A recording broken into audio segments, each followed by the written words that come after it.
यदक्षरं मनाखेयम् आनन्दमजमव्ययं श्रीमन्निवृत्तिनाथैति ख्यातं दैवत्माश्रयेत् अताभिनव वाग्विलासिनी जे चातुर्यार्थ कला कामिनी ते शारदा श्री विश्वमोहिनी नमस्कारिली मिया नमो मायभूमी जिथे जन्मलो मी नमो कर्मभूमी जिथे वाढिलो मी नमो अलंकापूरभूमी जिथे ज्ञान पावित झालो आम्ही नमो भारत राष्ट्रभूमी तिच्या अखंड येऊ कामी तुम्ही संत माझी आकडा दिठीचा कराल बहुडा तरी तुम्हा माने एवढा होईन मे विठ्ठल विठ्ठल हा विठ्ठल विठ्ठल विठ्ठल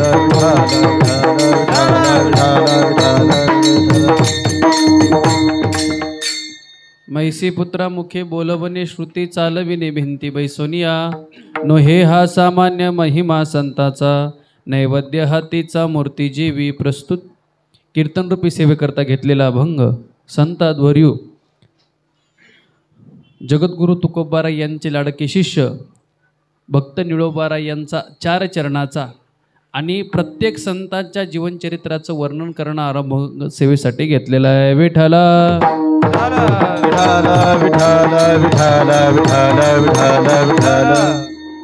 मुक्त कैवल्य तेजोनिधी विश्वमाऊली ज्ञानराज यांच्या 728व्या समाधी सोहळ्याच्या निमित्ताने चालू असलेला आपला हा अखंड हरिनाम सप्ताह श्री क्षेत्र आळंदी भक्ती गुरुकुल वारकरी शिक्षण संस्था संस्थापक अध्यक्ष हरिभक्ती पारायण गुरुवर्य परम आदरणीय गुरुवर्य गंभीरजी महाराज अवचार यांच्या आधिपत्याखाली चालत असलेला आपला हा उत्सव कार्यक्रमाचा आपला आजचा हा दुसरा दिवस दुसऱ्या दिवशीचं कीर्तनरूपी पुष्प माझ्या आज्ञेनं वाटेला आलेला आहे बोलुले लेकुरे वेडे वाकुडे उत्तरे करा क्षमा अपराध महाराज तुम्ही सिद्ध या संत वचनोक्तीप्रमाणे सेवके सांगितले करावे ते काम तेथे मी तू पण कामा नये आज्ञेवरून कीर्तन सेवा आहे आपल्याला की अभंगाचा विचार करायचा आहे कार्यक्रमाला उपस्थित सर्व गुणीजन मंडळी विकेश महाराज लखन महाराज अमोल महाराज माऊली महाराज सर्व वारकरी गुरुबंधू मंडळी विनेकरी आमचे सर्व भक्तिमती माता भक्तिमान्य पुरुषवर्ग सगळी प्रेम करणारी मंडळी कार्यक्रमासाठी उपस्थित आहे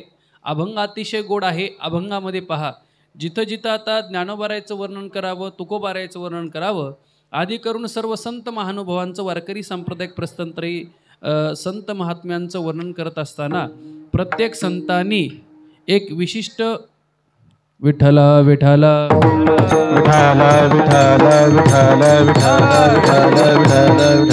ऐका प्रत्येक संतांनी विश्वमाऊली ज्ञानोबारायचं तोंड धरून कौतुक केले बरोबर आहे तोंड भरून कौतुक केले ज्ञानाचा सागर सखा माझा ज्ञानेश्वर किंवा नाथ बाबा पहा नाथ बाबा असू द्या तुकोबाराय असू द्या जनाबाई माऊली असू द्या नामामने ग्रंथ श्रेष्ठ ज्ञानदेवी एक तरी ओवी अनुभवावी ज्ञानोबारायचं सगळ्या विवेकासागरा सखा माझ्या ज्ञानेश्वरा कारण का ज्ञानोबारायला आईची उपमा दिली ज्ञानोबारायला आईची संज्ञा प्राप्त झालेली आहे म्हणून प्रत्येक संतांनी ज्ञानोबारायचं तोंड भरून कौतुक केलं कौतुक करणारे सामान्य नाहीत आणि ज्यांचं कौतुक केलं तेही सुद्धा सामान्य नाहीत विठ्ठला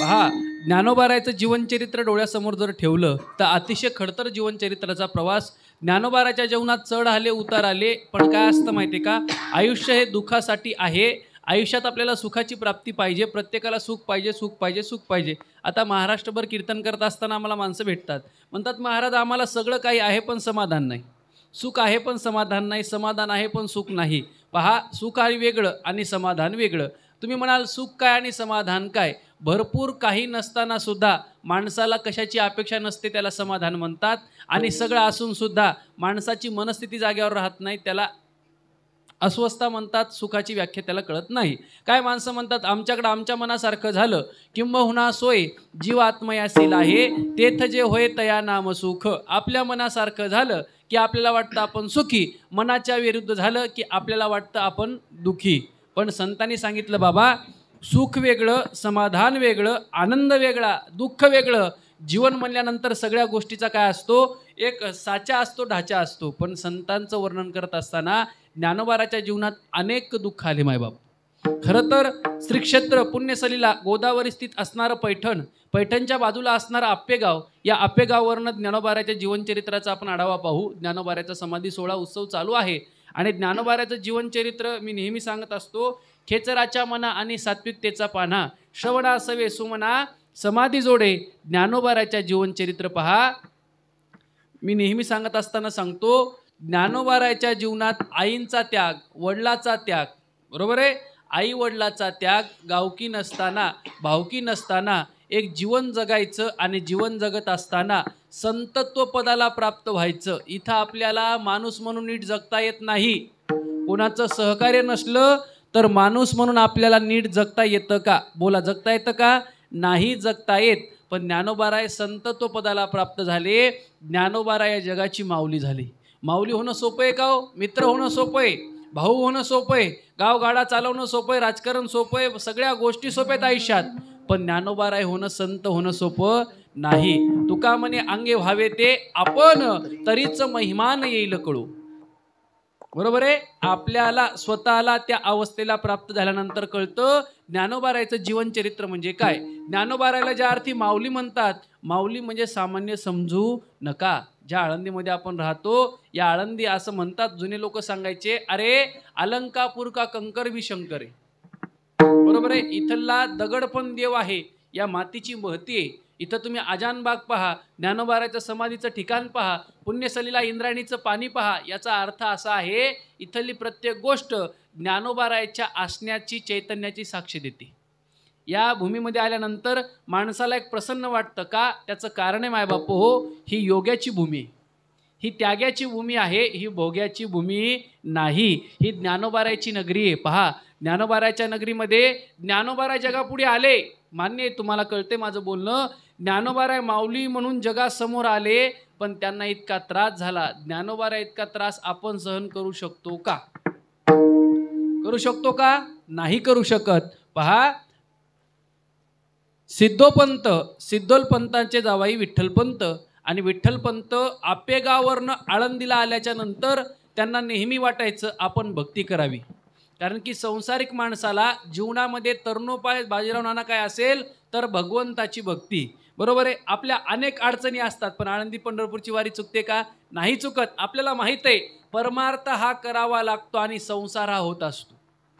फवारण्या होतात, पेरण्या होतात, माल टाकणं होतं, अन्न होतं, पण वारी गेली की परत होते का?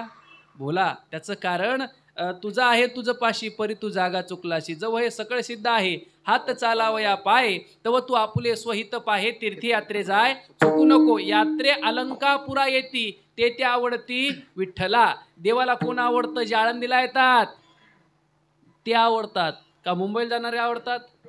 आळंदीला येणारे आवडतात. का आवडतात? कारण की ते त्याचे भक्त असतात. आणि देवाला जसं आईला मुलगा दिवसभर कुठं जरी गेला तरी आई बेचैन होत नाही, पण रात्री थोडा का उशीर झाला की आईची अस्वस्थता वाढते. आईला वाटतं आपलं बाळ कधी घरी येतं, कधी घरी येतं. आल्यानंतर आई त्याला विचारते, कुठं गेला होतास? अगं मित्राकडे गेलो होता, अभ्यास जरा जास्त होता, थोडा जास्त वेळ झाला. आई म्हणती, पुढच्या वेळेस जर वेळ लागत असेल तर मला कॉल करून कळव की तुला उशीर होणार आहे. जोपर्यंत गाईचं वासरू खुंट्यावर येत नाही तोपर्यंत गाईला समाधान मिळत नाही. जोपर्यंत आईचं लेकरू घरी येत नाही तोपर्यंत आईला समाधान मिळत नाही. तसं जोपर्यंत आळंदीला माऊलीचे लेकरं हे वारकरी येत नाहीत तोपर्यंत ज्ञानोबाराला समाधान मिळत नाही. मायबाप, हे समाधान आहे. तुम्ही म्हणाल महाराज खरंच का? तितकं 100% खरं आहे मायबापू हो. कारण का?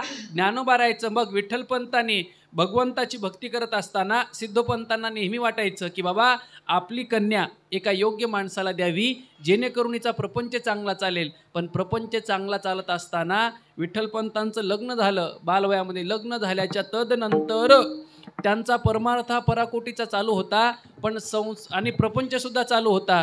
पण परमार्थ चालू असताना त्यांना थोड्या अडचणी वाटायला लागल्या की या संसारात आता मन रमत, मन संसारी मन वेडे रमतची नाही. या संसारात आता मला अस्वस्थता वाटायला लागली, मला करमत नाही. आणि मग नेहमी आपल्या पत्नीजवळ एक दुःख खंत बोलून दाखवायचे, अगं मला संसार करू वाटत नाही, मला माझं मन या प्रपंचामध्ये अडकूसं वाटत नाही. कारण की का? प्रपंच हा खोटा आहे आणि परमार्थ हा खरा आहे. प्रपंच सगळा खोटा आहे, परमार्थ हा खरा आहे. आणि परमार्थासारखं दुसरं धन नाही मायबापू. बरोबर आहे. परमार्थ महाधन जोडी देवाचे चरण, व्हावया जतन, हे उपाय लाभाचे, परमार्थासारखं धन दुसरं या जगात कुठलंच नाही. विठ्ठल विठ्ठल विठ्ठल विठ्ठल विठ्ठल विठ्ठल विठ्ठल विठ्ठल विठ्ठल. आणि मग ज्ञानोबाराच्या वडिलांनी सांगावं, अगं रुक्मिणी माझं मन रमत नाही. आणि मग पहा, पतीची या मता अनुसरोनी पतिव्रता, जी पतिव्रता तुका म्हणे पतिव्रता, तिची देवावरी सत्ता. पूर्वीचा काळ होता, राम जेवल्याशिवाय सीता जेवत नव्हती. आताची सीता म्हणते, रामा आम्ही खाऊन घेतलं, तुला ये आणि खाऊन घे. आता मराठवाड्यात तर म्हणतात, गिळायचं तर गिळा, नाही तर गपचूप झोपा. बरोबर आहे. त्याचं कारण माय बापू हो, कालाय तस्मय नमहा. पण पतीच्या मताचं अनुसरण करणाऱ्या रुक्मिणी आई साहेब होत्या. त्यांना नेहमी वाटायचं की यांनी चांगला परमार्थ करावा, प्रपंच करावा. विठ्ठल विठ्ठल विठ्ठल विठ्ठल विठ्ठल विठ्ठल. आणि मग त्या विठ्ठलपंतांना नेहमी वाटायचं आता संसारात नाही रमायचं, संसारात नाही रमायचं. आणि कालवशात पत्नी प्रेमाप्रेमात बोलून गेली, काय हरकत नाही, तुमची इच्छा. ती इच्छा शिरसावंद्य मानून त्यांनी संसाराचा त्याग केला. आता तुम्हाला माहिती आहे, संसाराचा त्याग केल्याच्या नंतर त्यांनी काशी क्षेत्रामध्ये जावं. आज काशी आपण म्हणतो, काशी काय सामान्य, आता काशी जरी वाढला असेल या लोकवस्तीनं, तरी काशीसारखं क्षेत्र नाही माय बापू. मोक्ष देऊनी उदार काशी होय किर, परी वेचे लागे शरीर ते गावी. काशी असं क्षेत्र आहे, काशी माणसाला मोक्ष प्रदान करतं. त्या काशी क्षेत्रामध्ये विठ्ठलपंतांनी राहावं, दिनचर्या करावी, सद्गुरूंची सेवा करावी. आणि कालओघामध्ये त्यांचे जे गुरुवर्य होते चैतन्य स्वामी, इथं आळंदीला आल्याच्या नंतर दिनक्रम चालला होता. पण प्रत्येक बापाला वाटतं आपल्या लेकीचं भलं व्हावं. काय वाटतं प्रत्येक बापाला? आपल्या लेकीचं भलं व्हावं. मी नेहमी कीर्तना सांगतो, ऐका. एक मुलगा बापाकडे गेला, चांगले कपडे ताईला, चांगले पैसे ताईला, गाडी घोडी ताईला, कॉलेजची फी ताईला, मला तुम्ही आतापर्यंत काही सुद्धा घेऊन दिलं नाही. बाप त्या मुलाला कानाला धरतो, आणतो, म्हणतो, बावळटा मला चांगलं माहीत आहे, तू फक्त तुझं लग्न होईपर्यंत माझ्यावर प्रेम करणार आहे, पण मी मेलो तरी माझ्या सरणापर्यंत येणारी माझी लेक, याला बापाचं लेकीचं प्रेम म्हणतात. बरोबर आहे, याला बापाचं आणि लेकीचं प्रेम म्हणतात. मुलगी असू द्या, मुलीचं बापावर विशेष प्रेम असतं. आई वडिलाचे भांडणं झाली की मुलगी हळूच म्हणते, बाबा तुम्ही टेन्शन घेऊ नका, तिचं एवढं कुठं मनावर घेता, तुम्ही जेवून खाऊन घ्या आणि आराम करा. हे रोजचंच मड, त्याला कोण रड? बरोबर आहे, रोज संसारातल्या गोष्टी. पण बाप कसा जरी असला तरी खाणारा पिणारा तर ते गोष्टी गौण आहेत माय बाप हो, पण मुलगी बापावर विशेष प्रेम करत असती. आणि मग त्या सिद्धोपंतांना वाटायचं, बाबा आपल्या मुलीचं कल्याण व्हावं. त्या रुक्मिणी आई साहेबानं आजही आळंदीमध्ये पहा, माझ्या अंगावर रोमांच आले. आम्ही ज्यावेळेस 2007 ते 2017 या आळंदीमध्ये राहायला होतो, आम्हाला मधुकरी असो काय नसो काय, आम्हाला आनंद वाटायचा. पण आमच्या जीवनात सगळं समाधान कोणतं होतं? मी नेहमी सांगत असतो, मी 12 मल्हार केले, 12 ज्योतिर्लिंग केले, अष्टविनायक केले, पहा 4 धाम केले, सगळ्या भारताची नवे देशातले सगळे देश जवळपास फिरून झाले. तरी पण विश्वमाऊली ज्ञानोबाराच्या समाधीवर डोकं ठेवल्यानंतर जो आनंद मिळतो तो विश्वात कुठं नाही ताकद आहे. पहा त्याचं कारण, आळंदीमध्ये गेल्याच्या नंतर तुमच्या खिशात पैसा नसला तरी समाधान आहे हो. त्या पिंपळाकडे पाहिलं की ज्ञानोबाराची साक्ष देतो ते पिंपळ, सुवर्ण पिंपळ, तिथं लिहिलेली पाटी निळ्या अक्षरात पांढऱ्या अक्षरात, काय विश्वमाऊली ज्ञानोबारायांच्या आईने याच सुवर्ण पिंपळाला 1.25 लक्ष प्रदक्षिणा घातल्या. तुम्ही वाचता का नाही इथं आल्यानंतर? नाना तिथं पाटी लिहिलेली आहे. काय काय माणसं नुसते वारीलाच येतात, वारीला येतात आणि काय घेतलं? बैलाला झुलीन बायाला बांगड्या, दुसरं काही घेणं आणि घोंगडी, तिसरा पदार्थ एक घोंगडी आणि खेळणे. पहा याच्याही पेक्षा वेगळी वारी आहे, याच्याही पेक्षा वेगळा परमार्थ आहे, याच्याही पेक्षा वेगळा एक आनंद आहे माय बाप हो. नित्यानंदा पुढे आनंद तो कोण, विषयी सुख बाई बापुढे क्षीण. आणि मग ते प्रदक्षिणा करत असताना बाबाजी आपुले सांगितले नाम मंत्र दिला रामकृष्ण हरी, दर्शनाचे प्रशस्ती पुण्यपुरुष. चांगले माणसं जीवनात भेटण्यासाठी आपलं परम भाग्य लागतं. तेवी सदाभ्यासे निरंतर चित्तासी परमपुरुषाची मोहर. चांगले माणसं प्रारब्धानं मिळतात, चांगले माणसं प्रारब्धानं पैशानं, त्याच्या पुढचा टप्पा विकेश महाराज, चांगले माणसं संत कृपेनं पुण्यानं प्राप्त होत असतात. तुमच्याकडं पैसा किती आहे याच्यावर चांगले माणसं तुम्हाला मिळत नसतात. तुमचं पुण्य किती आहे याच्यावर साधू संतांची कोण पुण्य कोणा गाठी, ज्याची ऐसी अशी भेटी, जी हरी धरिला मनी दिले संसारासी पाणी. ऐका, चांगले माणसं भेटणं हे आपलं परम भाग्य असतं. आणि मग त्या संतांची भेट झाली आणि त्या रुक्मिणी आईसाहेबाला त्यांनी आशीर्वाद दिला, अष्टपुत्र सौभाग्यवती भव, अखंड सौभाग्यवती भव. साधू संतांचा आशीर्वाद खोटा ठरू शकतो का? बोला, ठरू शकतो का? नाही. तिने सांगितलं, स्मित हास्य केलं. आणि चांगले माणसं बोलत नसतात, त्यांचा चेहरा बोलत असतो. चांगले माणसं कधीच बोलत नसतात. आता आळंदीमध्ये आम्ही ज्ञानोबाराचं दर्शन घेतो, याचा आम्हाला मनोमन अभिमान आहे. पण आळंदीमध्ये दुसरे एक दैवत आहे, त्या दैवताचं नाव आहे गुरुवरे शांती ब्रह्म मारुती बाबा कुरेकर. बाबा बोलू शकत नाहीत जास्त, पण बाबाचं दर्शन घेतलं, नुसतं पाहिलं तरी समाधान आहे आयुष्यात. त्याचं कारण त्या माणसाने ते कमवलेलं आहे, ते पुण्य. पहा, आता मोठा सोहळा झाला बाबाचा. बाबांनी सांगितलं आम्हाला ज्ञानोबारांनी मुक्त करावं आणि परत स्वानंद सुखनिवासी सद्गुरू जोग महाराजांची माऊलीची सेवा करण्यासाठी आळंदी क्षेत्रामध्ये जन्माला घालावं. हे साधू संतांचे वाक्य माय बापू. परमार्थ तुम्ही सोपा समजू नका. पांढरे कपडे घातले, माळी घातल्या, चांगले कडक कपडे, भरपूर गावभर फिरलं, ह्या परमार्थाची लक्षणं नाहीत. ज्ञानोबाराची ज्ञानेश्वरी, तुकोबारायचा गाथा, गुरुपरंपरेवर निष्ठा, आपलं वाद्य असेल, आपली जी कला असेल त्याच्याप्रती आस्था असणं, आपल्या गुरुवर्याप्रती प्रीती असणं, हे वारकरी सांप्रदायिक माणसाची लक्षणं आहेत माय बापू. नाही तर उद्या आळंदीला राहायचं, संस्थेत राहायचं, रूम करून राहायचं, हे शिकायचं ते शिकायचं, कहा गए तो कहा नाही, क्या लाय तो कुछ नाही. आमचा एक मित्र होता, 22 वर्ष आळंदीत राहिला, शेवटी तो शेतकरीच झाला. मी कोणावर टीका टिप्पणी करत नाही, आपलं तरी काय खरं होतं. आपला लागला वाहटोळीत दिवा, बरोबर आहे की नाही. आता गुरुजीच्या संस्थेत कीर्तन करायलो, आता गुरुजीने मला भरपूर सांभाळलेले. मी आता जास्त कीर्तनात सांगत नाही, प्रौढीवाद वाटेल, पण आपण म्हणजे इतका काय सभ्य असणारा महाराज न होतो. पण ही काय गुरुवर्यांची कृपा, ज्ञानोबारायची कृपा, आईवडिलाची काहीतरी पुण्य असेल. चला, विषांतर होईल. आणि आशीर्वाद दिला, अखंड सौभाग्यवती भव. त्या माऊलीने स्मित हास्य केलं आणि स्मित हास्य केल्यानंतर सांगितलं, बाबा माझे मालक अकस्मात निघून गेले. कुठं गेले, कोणत्या दिशेला गेले, कोणत्या बाजूला गेले मला काही माहीत नाही. आणि वर्णन सांगितल्यानंतर कळालं चैतन्य स्वामी आहे. बरोबर त्या शिष्याला सांगितलं, बाबा तुम्ही इथं न थांबता तुम्ही आळंदीला जा.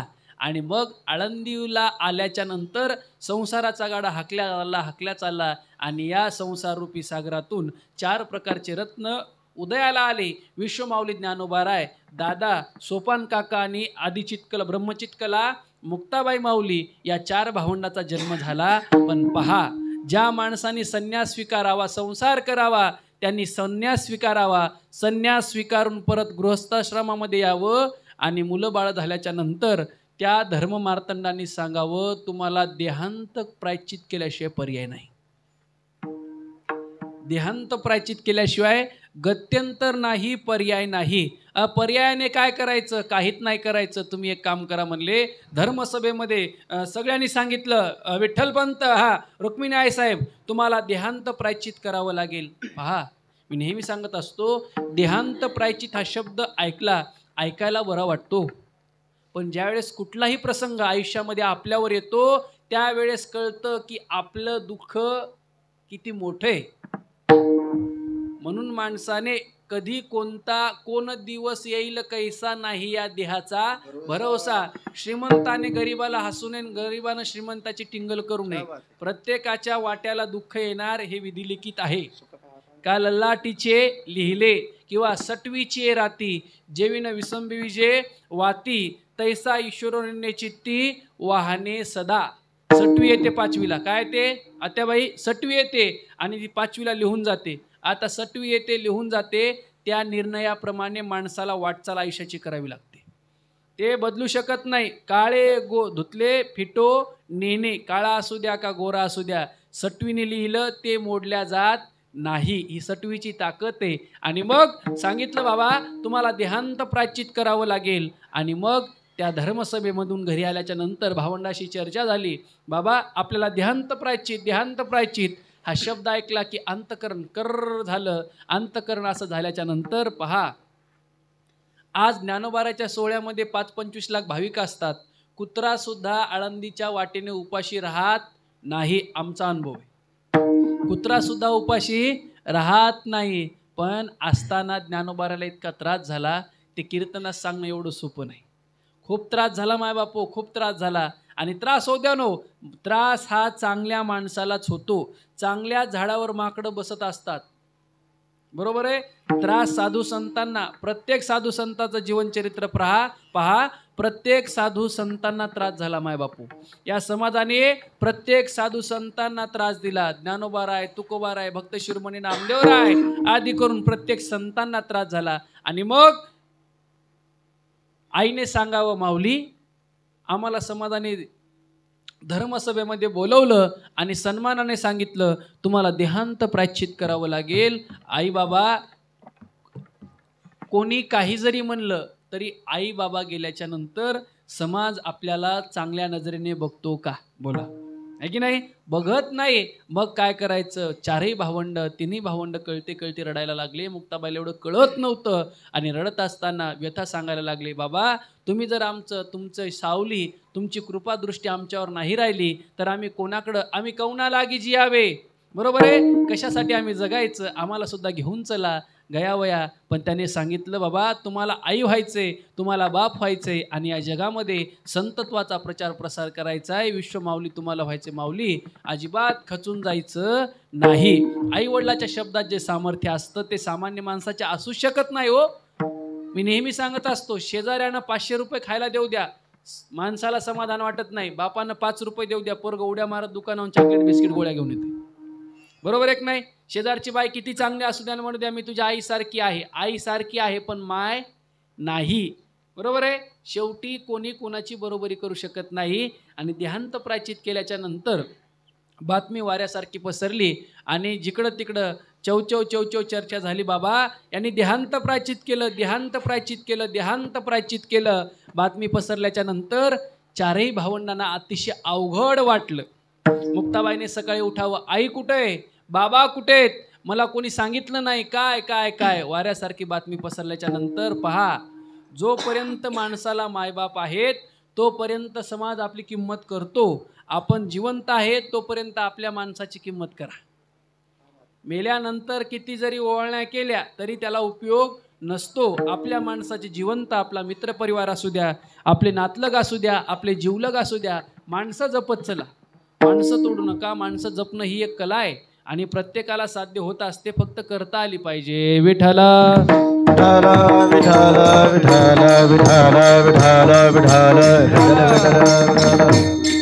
ऐका. आणि मग माऊली ज्ञानोबाराय हळूहळू ढाळे ढाळे केतुलीने एक वेळे मार्गाचे बळे निश्चित ठाके. ज्ञानोबाराय हळूहळू मोठे व्हायला लागले आणि मोठं होत असताना त्या मुक्ताबाईने म्हणावं, दादा आपण गावात जाऊ, आपण भिक्षा मागू, आपण मधुकरी आणू, आपण सगळे मिळून खात जाऊ, आपण सगळे मिळून राहत जाऊ. आपल्याला कोणाला मागायचे नाही पण पर्याय नाही, मला भूक लागली. ज्ञानोबारायने म्हणावं, दादानी म्हणावं, मला मांडे खायचे. याच आळंदी क्षेत्रामध्ये मांड्याचे भांडे मिळू दिले नाही, इथंच मधुकरी भिक्षा मिळू दिली नाही, तरी माऊलींनी कोणाकडे तक्रार केली का? बोला.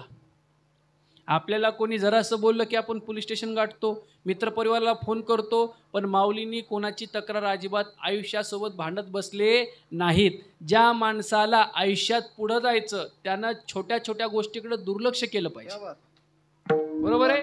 छोट्या छोट्या गोष्टीकडे दुर्लक्ष केलं पाहिजे. हे काय ते काय, असं काय तसं काय, आपण आपल्या आनंदात जगलं पाहिजे, आपल्या मस्तीत जीवन जगलं पाहिजे, शिस्तीत जीवन जगलं पाहिजे, सौजन्यपूर्ण जीवन जगलं पाहिजे. आणि ते ज्ञानोबाराय ज्यावेळेस आळंदी क्षेत्रामध्ये यावं, प्रत्येकाच्या दारात पुढ्यात जावं आणि मधुकरी जशी मागतात, मधुकरी, त्या बाईंनी म्हणावं, द्यायची इच्छा खूप आहे पण जसं तुम्हाला लोकांनी वाळीत टाकलं तसं आम्हाला सुद्धा टाकू शकतात. दुसऱ्या बाईंनी म्हणावं, मी भिक्षा देते, कोरडा शिदा आहे, चुपचाप घ्यायचं आणि निघून जायचं, जास्त वेळ गुरमळत थांबत बसायचं नाही. ज्ञानोबारायांनी म्हणावं, काही हरकत नाही, जशी तुमची इच्छा. आणि शिक्षा घ्यायची. इंद्राणीच्या कडकडनं काठानं जात असताना विसोबासाठी खेचराने पाहावं आणि पाहिल्यानंतर म्हणावं, अरे संन्यासाची कार्ट तुम्हाला कोणी सांगितलं आळंदीत यायला, भिक्षा मागायला? तुम्हाला समाज बांधवांनी सांगितलं ना, अजिबात तुम्हाला त्याग करावा लागेल. माऊलींनी सांगितलं, काका लहानी बहीण आहे, तिला भूक लागली, तिचं वयच काय, आम्हाला भावंडांना भूक लागते, कोरडा शिदा आहे, परत येत नाही, एवढ्या वेळेस माफी असावी. माफी वगैरे काय नाही. ते भिक्षेचं पात्र घेतलं, सगळी भिक्षा खाली टाकली, तिच्यामध्ये गाईचं शेण टाकलं आणि पायाने कुस्कारलं. माऊलीला हाताला हिसका दिला आणि सांगितलं परत आळंदी गावात यायचं नाही, तिकडे केळगाव शिवारात राहायचं. सिद्धबेट, आळंदी गावात यायचं नाही. काय त्या माऊलीला वेदना झाल्या असताल बोला. आपल्याला कोणी आरे केलं की आपण कार्य करणारे माणसं आहोत, पण माऊलींनी कोणाशी तक्रार केली नाही, कोणाला शब्दाने सुद्धा दुखवलं नाही. ते ज्ञानोबाराय म्हणतात हरकत नाही. त्या ज्ञानोबारायांनी सिद्धबेटा जावं आणि ताटी लावून घ्यावी. माय बाप योगी पावन मनाचा साहे अपरा, योगी पावन मनाचा, योगी पावन मनाचा, योगी पावन मनाचा, योगी पावन मनाचा, साहे अपराध जनाचा, साहे अपराध जनाचा, साहे अपराध जनाचा, साहे अपराध जनाचा, विश्वराग झाले वरी, विश्वराग झाले वरी, विश्वराग झाले वरी, साहे अपराध जनाचा, साहे अपराध जनाचा, साहे अपराध जनाचा, ये राग झाले पाणी, विश्व राग झाले वनी, संती सुखे व्हावे.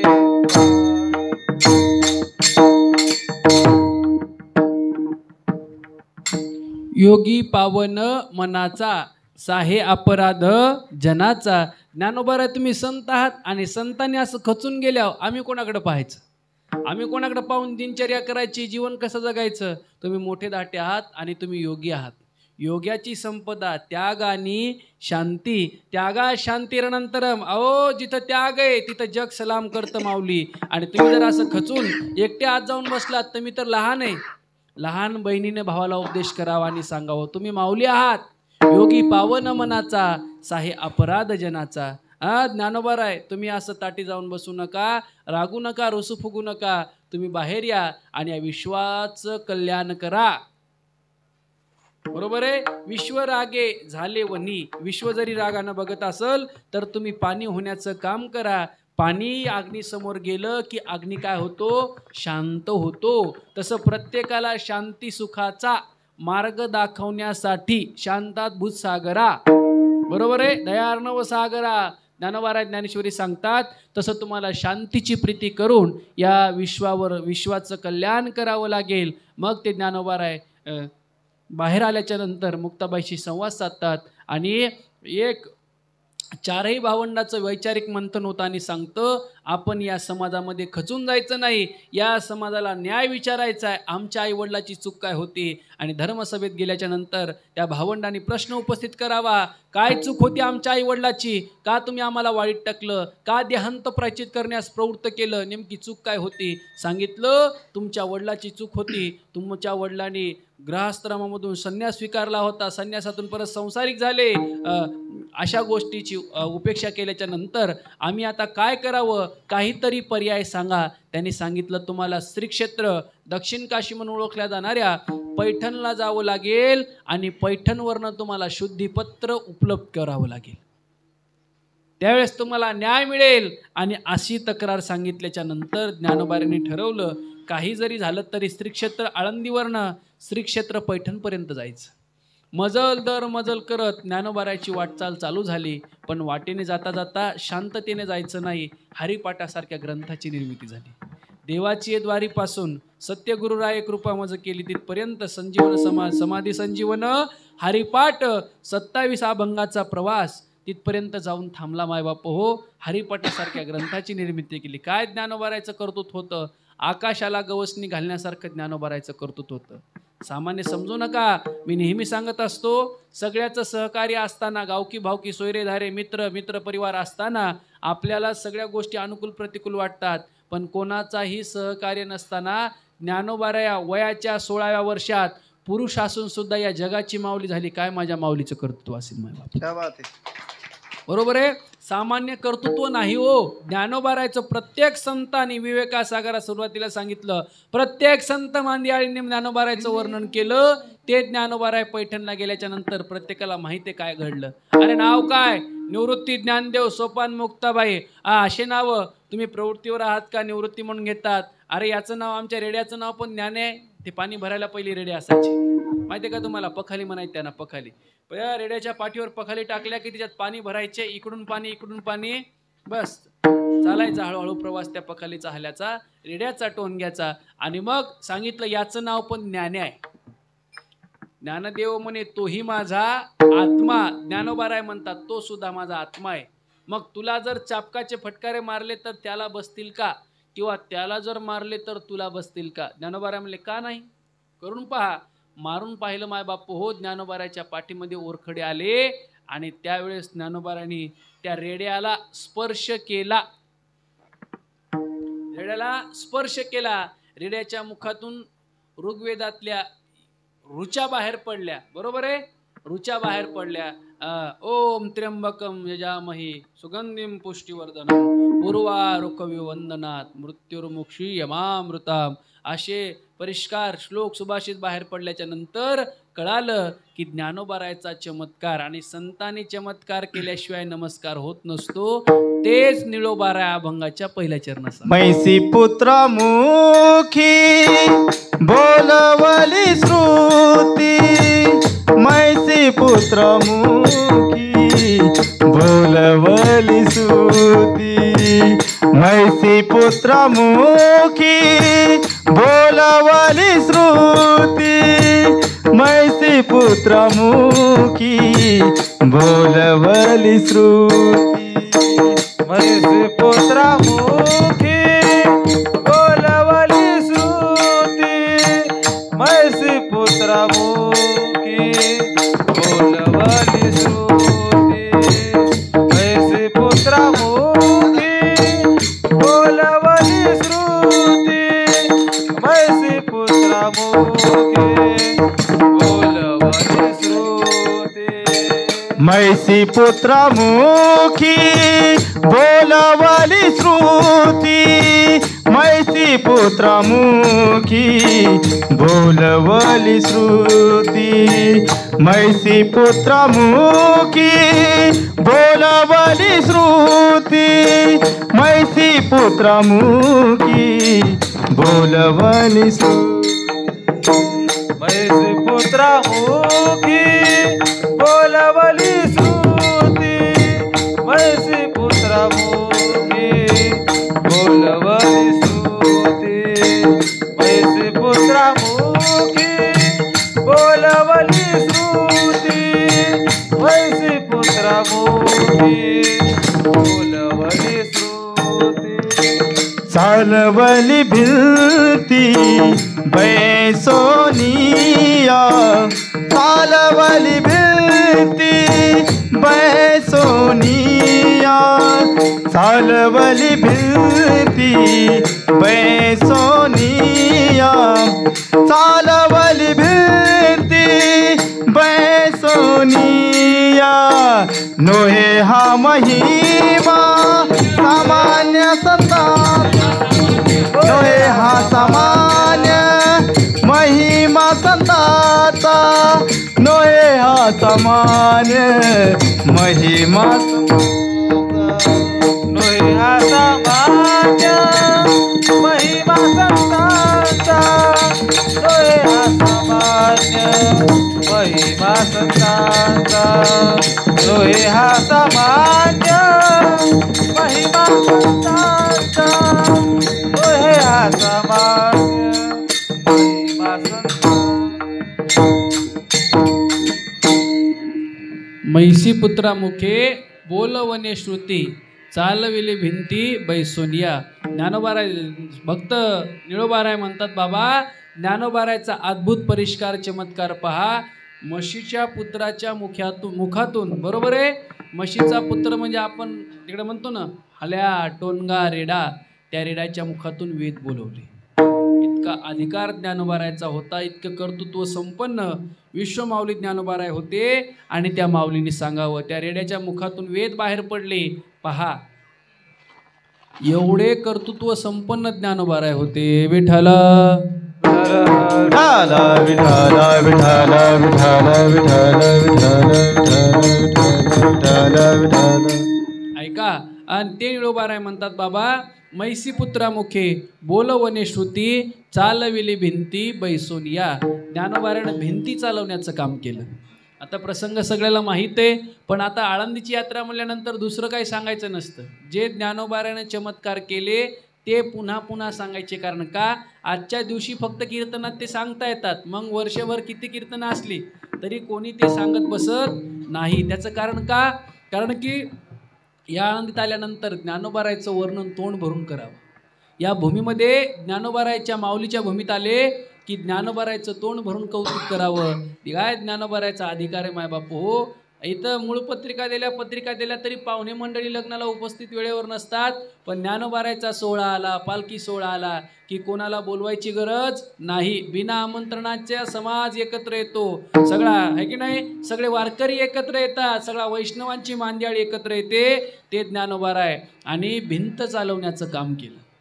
चालविली जड भिंती हारली चांगयाची भ्रांती मोक्ष मार्गीचा सांगाती ज्ञानोबा माझा. सगळ्यांना माहित आहे चांगदेव 1400 वर्ष तपश्चर्या करणारे चांगदेव सामान्य माणसं नव्हते. इथं आपल्याला कीर्तनात 2 तास बसायचं म्हणलं की मांडी नीट घालत नाही आपण. 1400 वर्ष तपश्चर्या करणारे चांगदेवाची तपश्चर्या चालू होती. आणि 4ही भावंड पैठणवरनं प्रवास करत असताना पुणतांबे श्री क्षेत्र आळेफाटा इकडून पुणतांब्या आल्यानंतर पाहिलं 1400 वर्ष तपश्चर्या करणारा बसलेला योगी. विचारलं कोण आहे? म्हणले चांगदेव आहे. 1400 वर्ष झाले, समाधी लावली, उत्थान झाली नाही. मुक्ताबाईने सांगितलं मेलेले माणसं जिवंत होतात ते तर मी करू शकते, जगाच्या वेगळं काय अजिबात मान्यता नाही. आणि मग त्या चांगदेवाला गर्व झाला. अरे सामान्य मुलगी माझा गर्व हरण करते. मग त्या चांगदेवाने ज्ञानोबारायला ह्या चांगवटेश्वर इकडे पहा, इथं वड आहे की नाही विश्रांत वड, त्या वडावर विश्रांती करायला चांगदेव बसले होते. पत्रव्यवहार झाला आणि पत्र कोरच पाठवलं. ज्ञानोबाराय म्हणतात बाबा एवढं वय झालं तरी पत्र कोरं. मुक्ताबाई जरा तिखट स्वभावाच्या होत्या, खमक्या स्वभावाच्या. त्याने सांगितलं ह्या 14 वर्ष झाला तरी अजून कोराच. काय माणसं वय किती झालं तरी बुद्धीनं कोरेच. किती रेषा मारा कोरेच, बरोबर आहे की नाही. 1400 वर्ष झालं तरी हा कोरा राहिला. विठ्ठल विठ्ठल. आणि ज्ञानोबारायांनी 65 ओव्याचं पत्र उत्तर दाखल्यासहित पाठवलं. ज्ञानोबाराने जे पत्र लिहिलं त्या पत्राला ग्रंथाची संज्ञा प्राप्त झाली, चांगदेव 65. आणि मग चांगदेव वाघावर बसून आले, म्हणले मजा पाहू यांची. त्यावेळेस त्या भिंतीला चालविली जड भिंती निर्जीव असणारी भिंत, त्या भिंतीला आज्ञा केली चला स्वागताला चांगदेवाची. भिंत आता माऊलीनं स्पर्श केल्यानंतर भिंत काय कोणाची परमिशन घेणार आहे का? ते काय आपण आहेत का? गाडीच्या पासची परमिशन घ्या, घरच्याची परमिशन घ्या. एक जण माझा मित्र भेटला, म्हणला आपलं एवढं वजन आहे घरात, एवढं वजन आहे. म्हणलं किती वजन आहे? म्हणला मला घरातून जरासं जरी बाहेर जायचं तरी बायकोला सांगावं लागतं. जरासं कुठं जायचं की बायकोला सांगून यावं लागतंय, मी आळंदीला चाललो, मी पंढरपूरला चाललो, एवढं वजन आहे. तसं ज्ञानोबाराने सांगितलं भिंतीला